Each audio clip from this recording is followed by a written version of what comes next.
Wapendwa wa Mwenyezi Mungu, Bwana asifiwe. Karibu katika uchambuzi wa kitabu cha Pambano Kuu cha Ellen G. White. Na huu ni wito wa kulielewa pambano kuu. Liko somo jingine tena mbele yetu lenye kichwa kinachosema mbinu ya adui ya kuuteka mfumo. Mbinu ya adui ya kuuteka mfumo. Ninayekualika katika majifunzo haya ni mimi mtumwa wa Mwenyezi Mungu, mchungaji Fulgence Mangosongo wa kanisa la Waadventista wa Sabato. Na kabla tujaendelea, basi tuombe. Baba yetu mwema, liko somo mbele yetu, tunakubali kuwa chini ya ukufunzi wa Roho Mtakatifu. Asante kwa uwepo wa malaika zako wanaotuhudumia, kwa jina la Yesu, amina. Mbinu ya adui ya kuuteka mfumo. Nabii katika kitabu cha Colporteur Ministry 126-127, na hii ni nukuu inayopatikana pia katika Publishing Ministry ukurasa wa 358 paragrafu ya kwanza. Nabii anasema kitabu cha Pambano Kuu kinapaswa kusambazwa kwa wingi sana. Kimesheheni simulizi ya wakati uliopita, wa sasa na wakati ujao. Katika uchambuzi wake wa matukio ya mwisho ya historia ya dunia hii, kina ushuhuda wenye nguvu kwa niaba ya ukweli. Nina shauku zaidi kuona kusambazwa kwa kitabu hiki kuliko kwa kitabu kingine chochote nilichokiandika. Kwa kuwa katika kitabu cha Pambano Kuu, ujumbe wa mwisho wa onyo kwa ulimwengu wote umetolewa kwa uwazi zaidi kuliko katika vitabu vyangu vingine vyovyote. Mungu anamuhimiza nabii wake atupe ujumbe huu, ya kwamba katika vitabu ambavyo nabii aliviandika, tena vimeandikwa kwa uongozi wa Roho Mtakatifu. Kwa hiyo ni vitabu vya Roho Mtakatifu, hivyo ndio mwandishi ni Roho Mtakatifu. Ndio vitabu hivi, katika vitabu hivi kitabu kinachopaswa kusambazwa sana ni kitabu gani? Cha Pambano Kuu. Kitabu cha Pambano Kuu ndio wito tunaopewa. Kitabu hiki cha Pambano Kuu kinapaswa kusambazwa kwa wingi sana. Swali ni hili, tumekisambaza kwa kiwango gani? Mimi ni jihoji, ndugu mtazamaji jihoji, kitabu hiki tumekisambaza kwa wingi kwa kiasi gani? Wachungaji, viongozi wa kanisa, tumefanya wepesi kiasi gani kitabu hiki kupatikana kwa wingi na kwa bei nafuu? Ikiwa kitabu cha maneno yenye matumaini inaitwa kitabu cha utume, kinatoka Ufunuo Publishing House, kinauzwa shilingi 3,000. Kitabu hiki cha Pambano Kuu kimepanda bei kutoka 10,000 mpaka 24,000, ongezeko la 140%. Tuko serious kutaka kitabu hiki kipatikane kwa wingi na kisambazwe kama majani, kisambazwe kwa wingi sana. Hili ni swali la kujiuliza. Lakini ndugu mtazamaji, hilo ndilo Pambano Kuu. Kuna kitabu hapa na chenyewe ni Pambano Kuu. Hiki kinatoka Kenya, kinaprintiwa Ujerumani. Hoja ya msingi yaliyomo humu ndiyo yenyewe ya kwenye kitabu cha Pambano Kuu cha Ellen G. White kile original. Ndiyo yaliyomo humu, ndiyo yaliyomo humu. Hiki kinauzwa shilingi 7,000. Kwa hiyo nikiwa na 24,000 kwa gharama ya kukipata hiki kimoja, ninaweza kapata hivi vitatu na ikabaki shilingi 3,000 ya kuongezea tu 4,000 ili nipate vitabu hivi 4, nipate kitabu kingine cha 4. Kwa hiyo katika utimizwaji wa agizo hili kwamba visambazwe kama majani, nitakuwa situmii akili sawasawa kuchukua 24,000 nisambaze kimoja, badala ya kuchukua 21,000 nisambaze vitatu. Kwa hiyo hiki ni kitabu cha Pambano Kuu. Hoja sio lazima kitoke Ufunuo. Popote kinapotoka kitabu cha Pambano Kuu, maadamu ni original, yaliyotafsiriwa ndani yake hayajachakachuliwa, kuongezwa wala kupunguzwa, kitabu hicho kisambazwe kwa kasi. kisambazwe kwa wingi sana. Hivyo nabii anavyotuambia. Mbinu ya adui ya kuuteka mfumo. Tusome neno la Mungu katika Yohana Injili sura ya 18 mstari wa 19 mpaka 21. Yohana Injili 18:19 mpaka 21 imeandikwa. Basi kuhani mkuu akamuuliza Yesu habari za wanafunzi wake na habari za mafundisho yake. Yesu akamjibu, mimi nimesema na ulimwengu waziwazi siku zote. Nalifundisha katika sinagogi na katika hekalu, wakusanyikapo Wayahudi wote, wala kwa siri mimi sikusema neno lolote. Ya nini kuniuliza mimi? Waulize wale waliosikia ni nini niliyowaambia. Wao wanajua niliyoyanena. Unafikiri ni katika muktadha gani? Hapo Yesu amekamatwa, anapelekwa mbele sasa ya wakuu wa kidini, na hapa ni mbele ya kuhani mkuu. Kuhani mkuu anamuuliza habari ya mafundisho yake na wanafunzi wake. Kwa nini Yesu aulizwe juu ya mafundisho yake? Ni kwa sababu ilionekana kama vile Yesu ameleta moto mgeni, anafundisha mafundisho kinyume. Kwa hiyo alichukuliwa kama muasi na wakamkataa yeye sio Masihi. Kwa hiyo walikuwa wakimpinga Yesu. Lakini kwa nini walimpinga? Ilikuwa kuwaje mpaka shetani akafanikiwa kuwageuza hawa Wayahudi na wakaanza kumpinga Yesu? Katika kitabu hiki cha Pambano Kuu UPH 2023 ukurasa wa 258 ni sura ya 17, wajumbe wa asubuhi. Nabii anasema hivi: wakati wa ujio wa kwanza wa Kristo, makuhani, huyo kuhani mkuu aliyokuwa na mhoji. Sasa sikia hapa, nabii anasema hao makuhani, yani yule alikuwa na mhoji Yesu, yeye alitarajiwa afanye nini? Makuhani na waandishi wa mji mtakatifu ambao walikuwa wamepewa dhamana ya maagizo ya Mungu walipaswa kuzijua dalili za nyakati na kutangaza ujio wa yule aliyekuwa ameahidiwa. Unabii wa Mika ulitangaza mahali ambapo angezaliwa. Danieli alisema wakati mahususi wa ujio wake. Mika sura ya 5 fungu la 2, Danieli 9:25. Mungu alikabidhi unabii huu kwa viongozi wa Kiyahudi. Hawakuwa na udhuru wa kutojua na kutangaza kwa watu kuwa ujio wa Masihi ulikuwa karibu.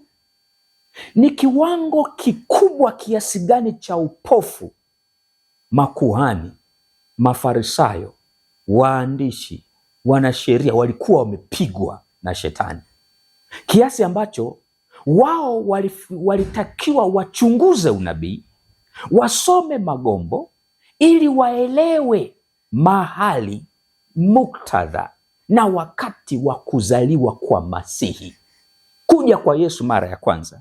Lakini badala yake hawakuelewa, ndio wakageuka kuwa kinyume na kazi ya Yesu. Mpaka Yesu anabatizwa hawajui kwamba ndiye.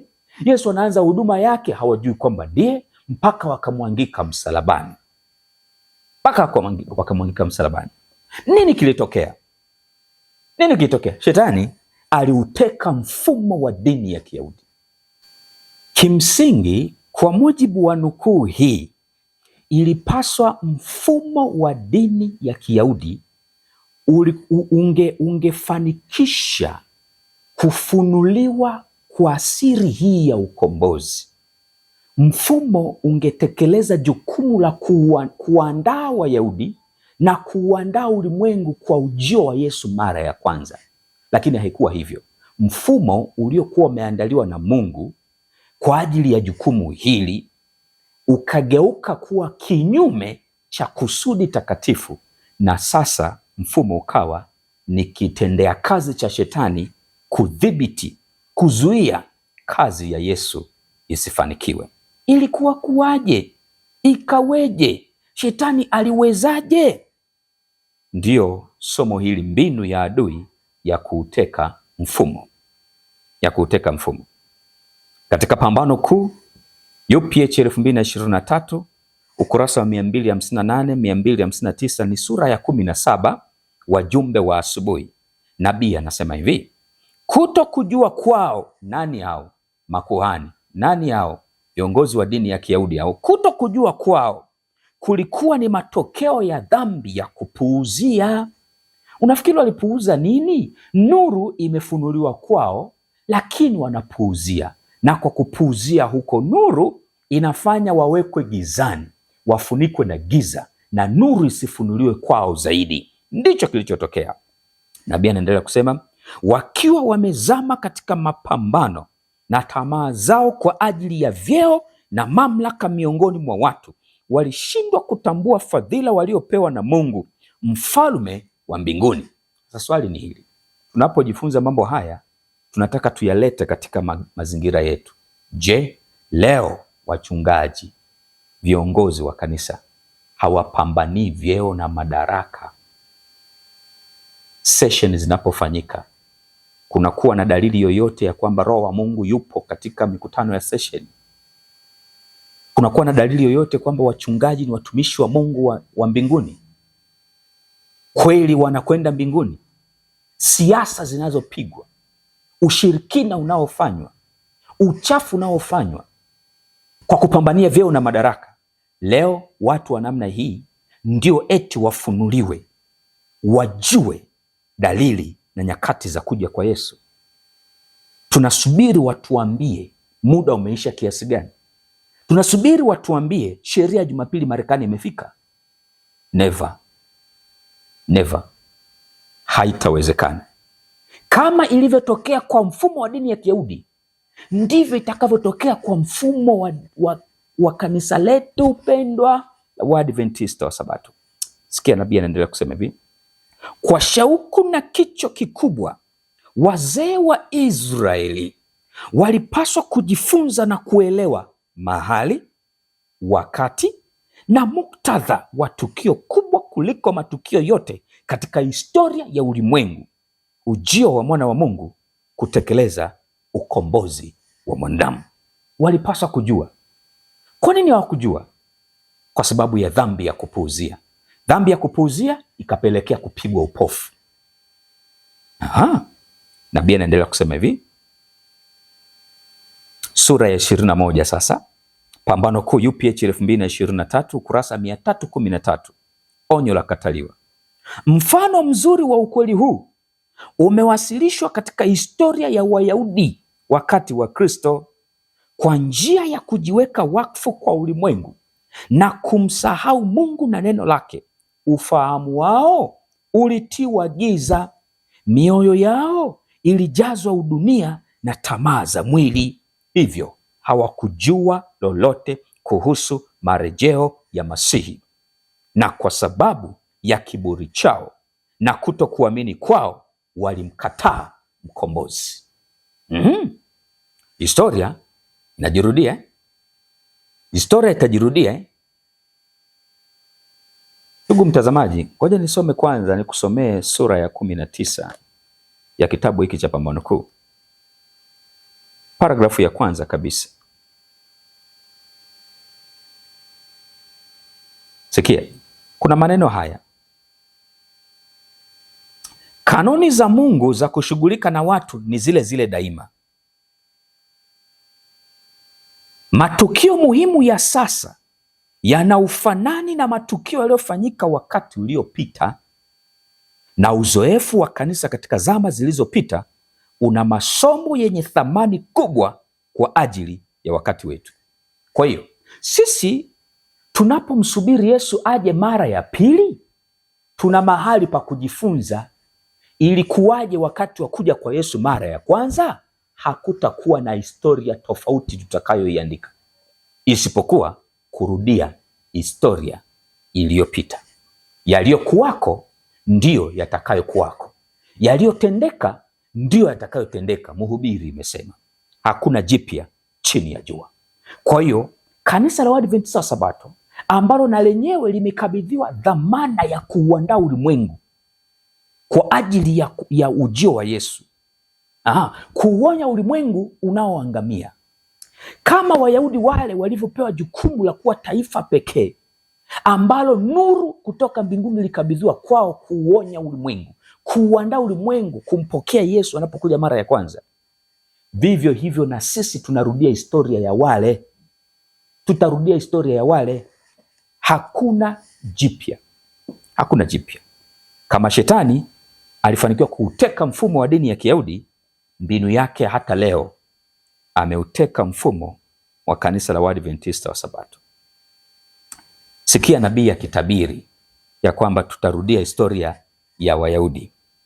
Katika kitabu cha Matukio ya Siku za Mwisho UPH 2015 ni ukurasa wa 150, na hii inapatikana katika manuscript release gombo la 13 ukurasa wa 379-381. Nabii anasema hivi: watu ambao Mungu aliwaheshimu sana katika harakati za kufunga historia ya dunia watafuata mfano wa Israeli ya zamani. Historia itajirudia, haitajirudia? Kwa kuhusu ujio wa Yesu mara ya pili itakuwaje? Tujifunze kwenye ujio wa Yesu mara ya kwanza. Kwa kitabu cha Pambano Kuu kinatuletea ile historia yote ya Wayahudi ilivyokuwa, ili tupate la kujifunza itakavyokuwa huku mwishoni. Hakutakuwa na tofauti. Watu ambao Mungu aliwaheshimu sana, ni nani ambao Mungu anawaheshimu sana? Waadventista wa Sabato. Katika harakati za kufunga historia ya dunia watafuata mfano wa Israeli ya zamani. Kwa itakuwa vile vile kujitenga na kanuni kuu ambazo Kristo amedhihirisha katika mafundisho yake, utimizaji wa miradi ya kibinadamu.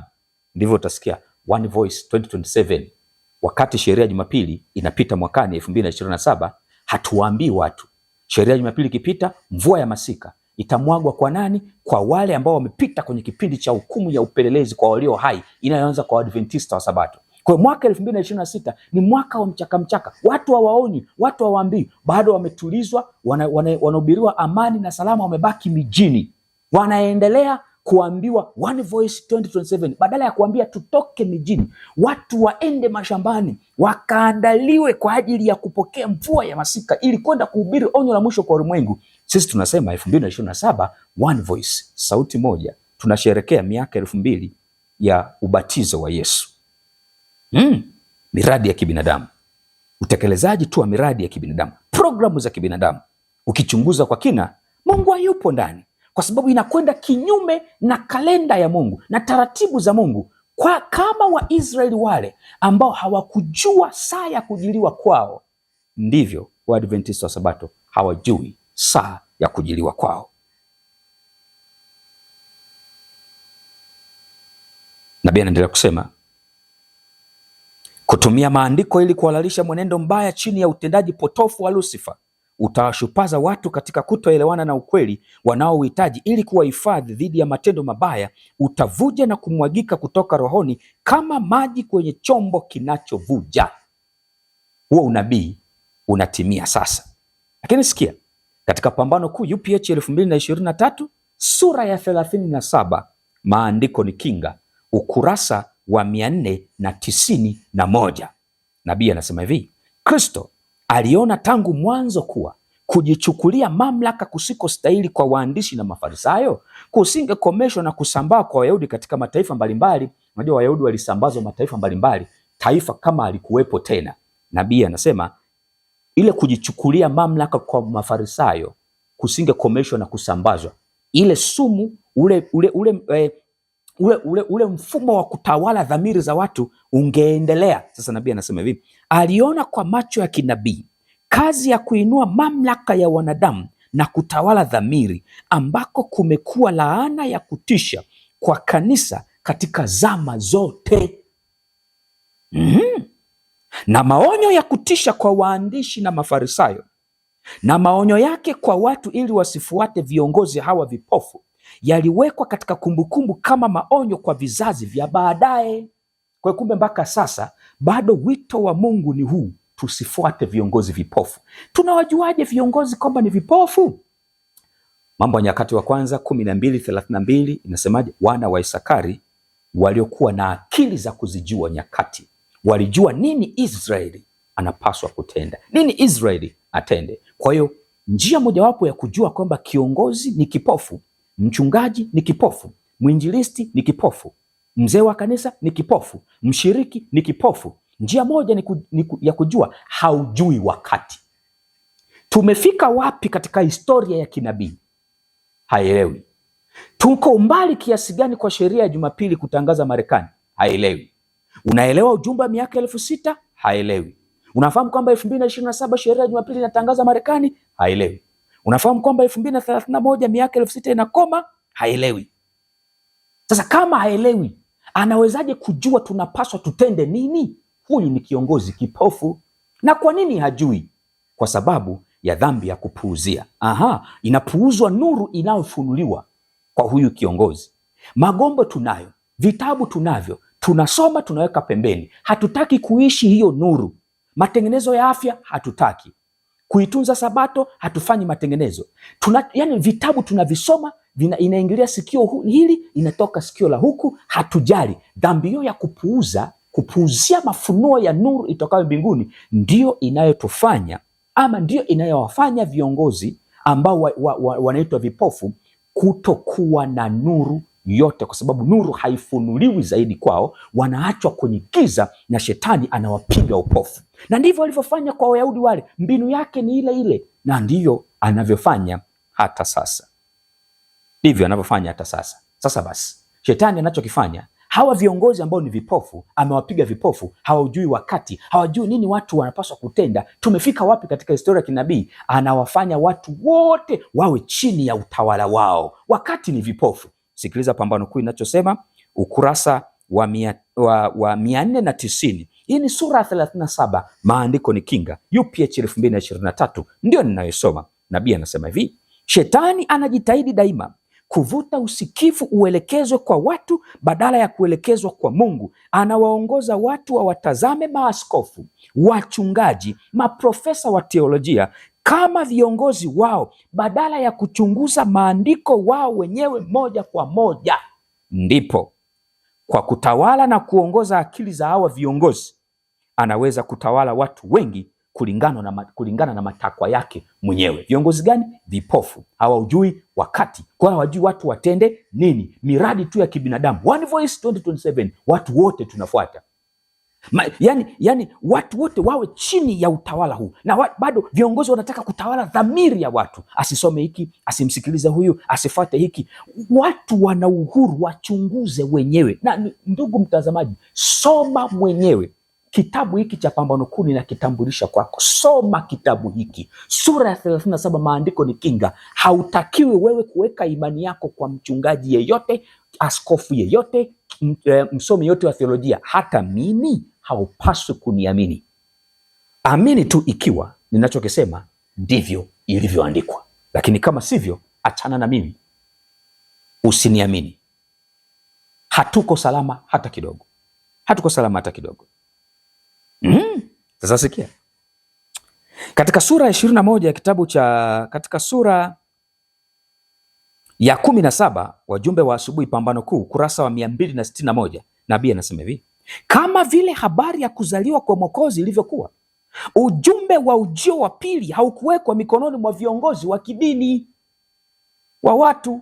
Walishindwa kudumisha uhusiano wao na Mungu na walikataa nuru kutoka mbinguni. Kwa hiyo hawakuwa sehemu ya watu wanaoelezwa na Mtume Paulo, bali ninyi ndugu, hammo gizani hata siku ile iwapate kama mwivi, kwa kuwa ninyi nyote mmekuwa wana wa nuru na wana wa mchana, sisi si wa usiku wala wa giza. Kwa hiyo ujumbe wa kuja kwa Yesu mara ya pili haujawekwa mikononi mwa viongozi wa kidini, haujawekwa mikononi mwa wachungaji, maaskofu, wasomi wa teolojia na viongozi wa kanisa. Kama ilivyokuwa kwenye ujio wa Yesu mara ya kwanza, haukuwekwa mikononi mwa viongozi wa kidini. Kwa nini? Kwa sababu magombo walikuwa nayo, wakapuuza, wakatiwa giza, wakabaki tu kupambania vyeo na madaraka. Ndivyo inavyojirudia huku mwisho, wanagombania vyeo na madaraka, wanapuuza nuru. Na ndio maana sasa hivi mafundisho yote ya kuja kwa Yesu mara ya pili, ujumbe wa miaka 6,000, kukaribia kwa sheria ya Jumapili Marekani, unapigwa vita na wachungaji na viongozi wa kanisa, kwa sababu unabii unatimia. Ujumbe huu haukuwekwa mikononi mwa wachungaji wala viongozi wa kidini. Soma mwenyewe, Soma kitabu cha Pambano Kuu uone mwenyewe jinsi mambo yalivyo.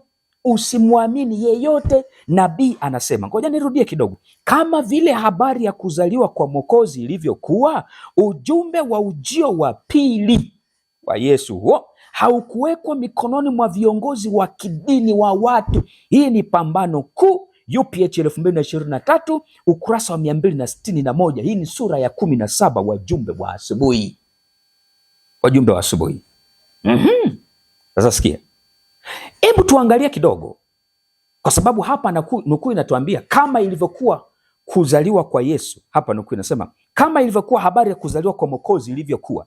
Basi tuangalie kidogo ilikuwaje hiyo habari ya kuzaliwa kwa Mwokozi, ili tupate kujua itakuwaje kwenye ujio wa Yesu mara ya pili.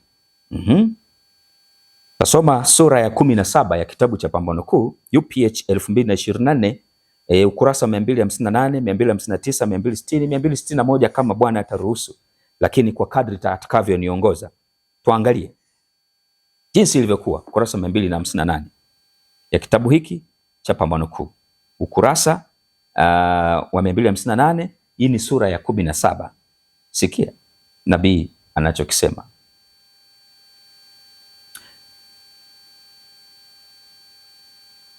Sio wanateolojia wasomi ambao walikuwa na ufahamu huu wa ukweli na ambao walijihusisha katika utangazaji wake.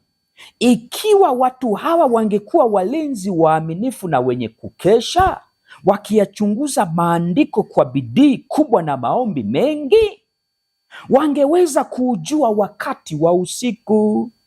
Unabii ungeweza kuwafunulia matukio yanayokuja karibuni. Lakini hawakufanya hivyo, na ujumbe ulitolewa na watu walio wa kawaida kabisa. Hiyo ni habari ya kuzaliwa kwa Yesu. Historia itajirudia kwenye ujio wa Yesu mara ya ngapi? Ya pili. Wale wasomi wa kitheolojia wengi wako gizani, hawaelewi kwa habari ya kuja kwa Yesu mara ya pili kumekaribia kiasi gani, sheria ya Jumapili imekaribia kiasi gani. Jumbe hizi hautazisikia kwa sehemu kubwa kutoka kwa wasomi wa kitheolojia, kutoka kwa viongozi wa kanisa, kutoka kwa wachungaji. Utasikia sana kutoka kwa watu wa kawaida. Kwa hiyo usipime ujumbe kwamba unasemwa na nani, pima ujumbe kwa maandiko, Biblia na roho ya unabii. Je, anachokihubiri, alichokiandika, anachokisema, anachokifundisha ndivyo Biblia na roho ya unabii inavyosema? Sikia, nabii anaendelea kusema hivi: wakati wa ujio wa kwanza wa Kristo, makuhani na waandishi wa mji mtakatifu ambao walikuwa wamepewa dhamana ya maagizo ya Mungu walipaswa kuzijua dalili za nyakati na kutangaza ujio wa yule aliyekuwa ameahidiwa. Ukurasa wa 259. Kwa shauku na kicho, wazee wa Israeli walipaswa kujifunza na kuelewa mahali, wakati na muktadha wa tukio kubwa kuliko matukio yote katika historia ya ulimwengu, ujio wa mwana wa Mungu. Sikia sasa nini kilitokea. Nataka nikueleze hapo ukurasa 259 kwenye ujio wa Yesu mara ya ngapi? Ya kwanza, ili tujifunze kwenye kuja kwa Yesu mara ya pili itakuwaje. Historia itakuwa ni ile ile, hatutatengeneza historia nyingine. Sikia, malaika alitembelea dunia kuona watu ambao walikuwa wamejiandaa kumpokea Yesu, lakini hakuona viashiria vya maandalizi ya kumpokea. Hakusikia sauti ya sifa na shangwe kwa sababu ya kukaribia kwa ujio wa Masihi. Malaika anasimama kwa muda juu ya mji mteule na hekalu, ambapo uwepo mtakatifu wa Mungu ulikuwa ukidhihirika kwa zama nyingi. Lakini hata hapa kuna kuto kujali kule kule. Makuhani katika majivuno na kiburi walikuwa wakitoa kafara zilizo najisi hekaluni. Mafarisayo walikuwa wakiwahutubia watu kwa sauti kubwa na wakiomba sala za kujisifu katika kona za mitaa, katika ikulu za wafalme, katika mikutano ya wanafalsafa, katika shule za marabi.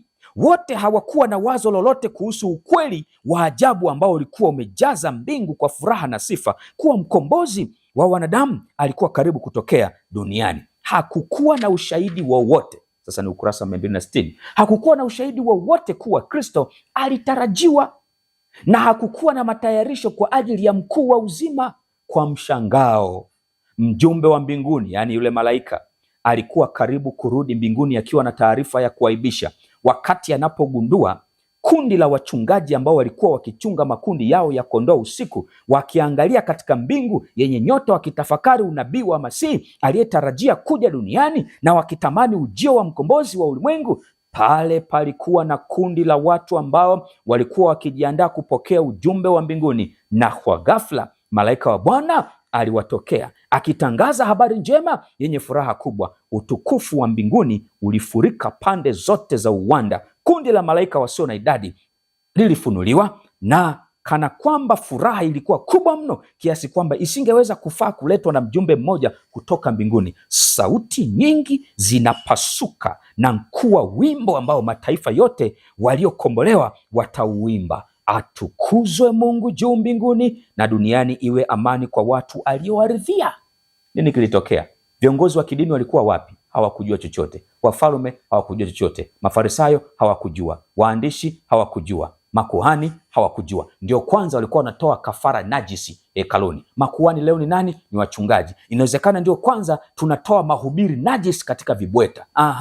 Wakati Mafarisayo wanaongoza watu, wakiwahubiria watu kwa sauti kubwa na wakiomba sala ndefu, ndivyo itakavyokuwa huku mwishoni. Hakuna dalili ya kwamba Yesu amekaribia kurudi. Watu hawaandaliwi. Ndio kwanza miradi ya kibinadamu. Mara utasikia tunanunua gari ya ofisi, mara utasikia tunajenga ghorofa ngapi kwa ajili ya ofisi, tunataka jengo jipya la ofisi. Wengine utawasikia kwamba unajua majengo yanahubiri. Yanahubiri okay. Wengine utasikia kwamba sasa unajua tunataka tuanzishe mradi huu na huu, kanisa linafanya hivi na hivi. Hakuna anayejua saa ya kujiliwa kwake. Kama ilivyokuwa kwa Wayahudi wale, ndivyo ilivyo kwa Wayahudi wa siku hizi za mwisho. Hatujui saa ya kujiliwa kwetu. Wajumbe wako wapi? Walinzi katika Sayuni wako wapi? Historia itajirudia vile vile. Sikia ukurasa 261 kitabu cha Pambano Kuu sura ya 17 UPH 2024 ndio ninayosoma. Nabii anasema hivi: walinzi juu ya kuta za Sayuni walipaswa kuwa watu wa kwanza kudaka habari za kwanza za ujio wa Mwokozi, wa kwanza kuinua sauti zao kutangaza ukaribu wake, wa kwanza kuwaonya watu wajiandae kwa ajili ya ujio wake. Lakini walikuwa wamebweteka, wakiota amani na usalama, wakati walikuwa wamelala usingizi katika dhambi zao. Yesu aliliona kanisa lake, ndio Yesu aliliona kanisa lake, ndio Yesu aliliona kanisa lake kama mtini usiozaa matunda, ukiwa umefunikwa na majani ya kujifanya, lakini bila matunda ya thamani. Kulikuweko uzingatiaji wa mifumo ya kidini, wakati roho ya unyenyekevu, toba na imani ya kweli, ambayo ndiyo pekee ingekuwa ibada inayokubalika kwa Mungu, havikuwepo. Badala ya neema za Roho vilionekana kiburi, taratibu za kujirudia za kidini, kujisifu, ubinafsi na ukandamizaji. Kanisa lilikuwa likirudi nyuma, lilifumba macho yake lisione dalili za nyakati. Lilifumba macho yake lisione dalili za nyakati. Mungu hakuwaacha au hakuruhusu watu wake waaminifu washindwe, lakini walimwacha na walijitenga na upendo wake kwa kukataa na kutii masharti. Ahadi za Mungu hazikutimizwa.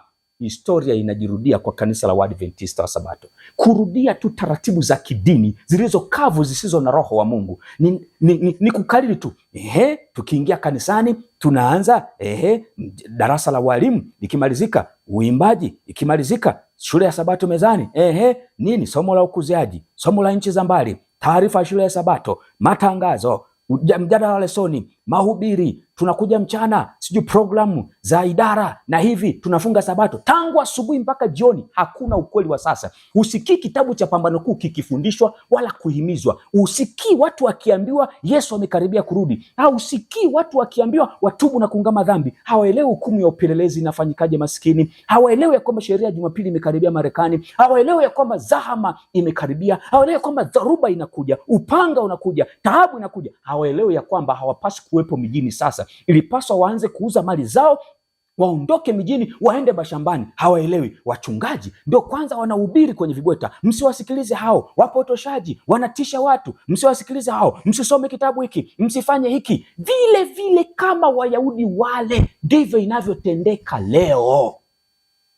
Ndugu yangu mtazamaji, kitabu cha Pambano Kuu, kanuni ya shetani, mbinu ya shetani ya kuuteka mfumo hajaiacha. ameteka mfumo wa kanisa la Waadventista wa Sabato. Hoja ya msingi ni kila mmoja asimame na imeandikwa. Sio mchungaji anasema nini, sio mhubiri anasema nini, sio kiongozi wa kanisa anasema nini, na kila kinachokuja tukipime kwenye maandiko. Kama hakiko sawasawa na maandiko, weka pembeni. Shetani anatugilibu akili, shetani anatupiga upofu, tunaonekana tunafanya kazi, tuko bize, tunaamka 2027 one voice utume, tunaingia kwa utume. Kumbe sasa ilikuwa ni wakati watu kuambiwa watubu na kuungama dhambi, watu watoke mijini waende mashambani, waandaliwe kwa ajili ya mvua ya masika. 2027 sheria ya Jumapili inapita Marekani. Ulikuwa unajua hilo? Ukisikia sheria ya Jumapili imepita, rehema kwa Sabato ilishafungwa siku nyingi, Mungu alishamalizana na Wasabato. Unafahamu ya kwamba 2027 sheria ya Jumapili inapopita, mvua ya masika inamwagwa kwa walio tayari. Unalifahamu hilo? Ndipo tuhubiri onyo la mwisho kwa ulimwengu, na onyo la mwisho kwa ulimwengu halitahubiriwa na mfumo, litahubiriwa na wale ambao wamepokea mvua ya masika. Na unajua, kama vile ambavyo Yesu alichagua miongoni mwa wale wanafunzi kutoka kwenye mfumo wa dini ya Kiyahudi, akawatenga, akawapa mafunzo, akawajaza mvua ya vuli, wakahubiri, na baadaye wakapitia misukosuko, wakateswa, wakapigwa viboko na mfumo wa dini ya Kiyahudi, ndivyo itakavyokuwa huku mwishoni. Tutafuata, tutarejea, tutarudia historia ya Wayahudi wale. Yesu anaita sasa, anachagua sasa watu watakaokuwa tayari kusimama pamoja naye katika uhitimishwaji wa pambano kuu la zama zote kwa ajili ya onyo la mwisho kwa ulimwengu. Na watu hao ni wale ambao wanamtafuta Mungu kwa bidii, watu ambao wanaujua wakati. Sikia kitabu cha Pambano Kuu hiki hapa, ukurasa wa 258. Anaowateua Yesu wana sifa zifuatazo: watu waaminifu ambao walitii misukumo ya Roho wa Mungu na mafundisho ya neno lake, walipaswa kutangaza onyo ili kwa ulimwengu. Watu hao anaowachagua Yesu ni waaminifu wanaotii misukumo ya Roho wa Mungu. Lakini pia nabii anaendelea kusema hivi, watu hawa ni wale waliosikia neno la unabii lililo imara zaidi, kwa mujibu wa Petro wa pili sura ya 1 fungu la 19. Nasi tuna lile neno la unabii lililo imara zaidi, mkiliangalia hilo kama taa ing'aayo mahali penye giza, mwafanya vyema mpaka nyota asubuhi itakapopambazuka mioyoni mwetu. Watu wanaochunguza unabii, watu wanaosoma roho ya unabii, watu wanaofuatilia unabii umetimiaje, watu wanaochunguza unabii ili waujue wakati, hao ndio Yesu anaowachagua. Sio watu wanaokataa unabii, sio wanaopinga unabii. Haupo miongoni mwao, hawapo miongoni mwao. Sikia nabii anachoendelea kusema, walikuwa wakitafuta kumjua Mungu zaidi kuliko hazina zote zilizositirika. Yesu anachagua watu wanaotafuta kumjua Mungu kuliko hazina zote za dunia hii, wakiamini kuwa kumjua Mungu ni bora kuliko biashara ya fedha na faida yake ni nyingi kuliko dhahabu safi. Mithali 3:14. Na Bwana aliwafunulia mambo makuu ya ufalme. Umebaki tu hatujui siku wala saa. Kumbe kuna wenzako wanaomtafuta Mungu kwa bidii, waaminifu, wanaosikilia, wanaokubali mivuto ya Roho Mtakatifu, wanaotii mivuto ya Roho Mtakatifu, wanachunguza unabii, wanamtafuta Mungu kwa bidii, wanatubu na kuungama dhambi, wanaomba, wanasoma. Kumbe hao ndio watakaofunuliwa, wataelezwa kabisa. Kumbe iliandikwa hapa ya kwamba sheria ya Jumapili inapita Marekani 2027. Wataelewa 2031 pambano kuu linaisha na Yesu anarudi, watajua. Mebaki hatujui siku wala saa. Kitabu hiki kwa kadri tunavyoendelea nitakuja kukuonesha nabii anavyofafanua. Mathayo 24:36, hatujui siku wala saa, kilichomaanishwa ni nini. Ndugu zangu, muda umeisha.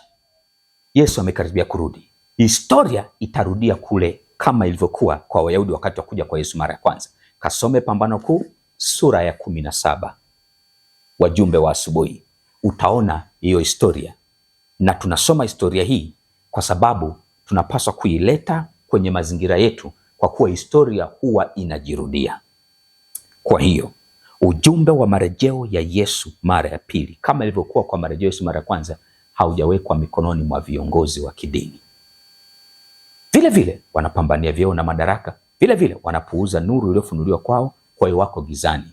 Kwa hiyo hawako kwenye lile kundi linalosemwa na Paulo, basi ndugu, hammo gizani. Kwa hiyo viongozi wengi, wachungaji wengi wamo gizani. Kwa hiyo wamepigwa upofu na shetani, hawaelewi. Kama unasubiri mfumo wa kanisa ndio ututangazie jamani, sheria Jumapili imekuja, hautasikia. Kama unasubiri kuambiwa ya kwamba muda umeisha, ondoka mjini uende mashambani, mfumo hautakwambia, kwa sababu zaka itashuka na sisi tunaangalia mapato zaidi kuliko roho za watu. Hautaambiwa. Ndugu zangu, tusome kitabu cha Pambano Kuu na tukisambaze kama majani. Muda umeisha, Yesu amekaribia kurudi. Kitabu hiki kina siri zote. Huo ujumbe wa miaka 6,000 unaopigwa marufuku, unaokataliwa, kitabu hiki kimeueleza. Hiyo habari ya Marekani, mchakato inavyoendelea, kitabu hiki kitakuweka huru. Kitabu cha Pambano Kuu kisome, kielewe, kisambaze, na usilazimishwe mpaka kitoke Ufunuo.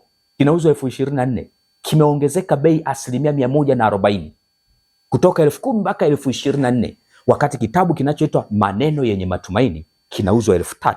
Mzalishaji ni mmoja. Hiki ndicho kitabu cha utume. Hakijawahi kukoma hiki kitabu kuwa kitabu cha utume. Pambano Kuu bado ni kitabu cha utume. Ellen G. White anasema kisambazo kuliko vitabu vyake vyote. Hakuna mwanadamu anaweza kutengua hiyo kauli, maana aliongozwa na Roho Mtakatifu. Kinyume na hapo itakuwa ni uasi, ni kwenda kinyume na makusudi ya Mungu, na hapo ni kutekeleza mipango ya Majesuiti, mipango ya Mrumi kuafifisha kitabu hiki. Ndugu zangu, popote kinapopatikana kitabu cha Pambano hiki, hapa kinatoka Kenya, shilingi 7,000. Usihangaike na hiki japokuwa bei ni kubwa. Tafuta hiki shilingi 7,000, unaweza kununua vingi. Tusambaze vitabu hivi, tusambaze, tusifungwe, viwafikie watu wengi. Uzeni mali zenu sasa. Tatizo la kutokuuza na kutokununua liko mbele, linakaribia, na tutaanza kuona kashikashi yake 2026 kuelekea 2027. Lazima moto wake, lazima dunia itikiswe. Tutapoteza mali nyingi, tutapoteza mali nyingi, zitakuwa za Mrumi hizi. Anzeni kuuza mali zenu, tununue kitabu cha Pambano Kuu, tukisambaze kama majani, tusambaze kila mahali, tusambaze kwa watu wote. Muda umeisha, na tusiishie kukisambaza tu, tukisome. Ndugu yangu, amka, tusicheze na dhambi, tusicheze na ulimwengu. Sasa ni wakati wa kumtafuta Mungu. Amkeni Waadventista wa Sabato, mgeukieni Mungu. Muda umeisha, Yesu anarudi. Shetani anapopambana kuuteka mfumo, wewe usikubali kutekwa, badala yake simama, na imeandikwa, simama kama shujaa wa imani aliyesimika juu ya mwamba imara, ambaye ameamua kutii neno lote la Mungu. Biblia na roho ya unabii ndio ikawe dira na kiongozi wako. Nunua vitabu hivi, kama hauna, soma mwenyewe, usimwamini yoyote. Na hata haya ninayokuambia, nenda kathibitishe kwa maombi mengi. Ukiambiwa ndio ujumbe wangu, simama, maana Mungu anazungumza na wewe. Na ukiona umeguswa mahali popote, kubali kunyenyekea, tubu na kuungama. Mungu na akubariki. Muda umeisha, Yesu anarudi. Baba mwema, asante kwa sababu unasema nasi. Rehema zako ni nyingi. Tusaidie tusimame na imeandikwa, kwa jina la Yesu, amina. Mungu awabariki.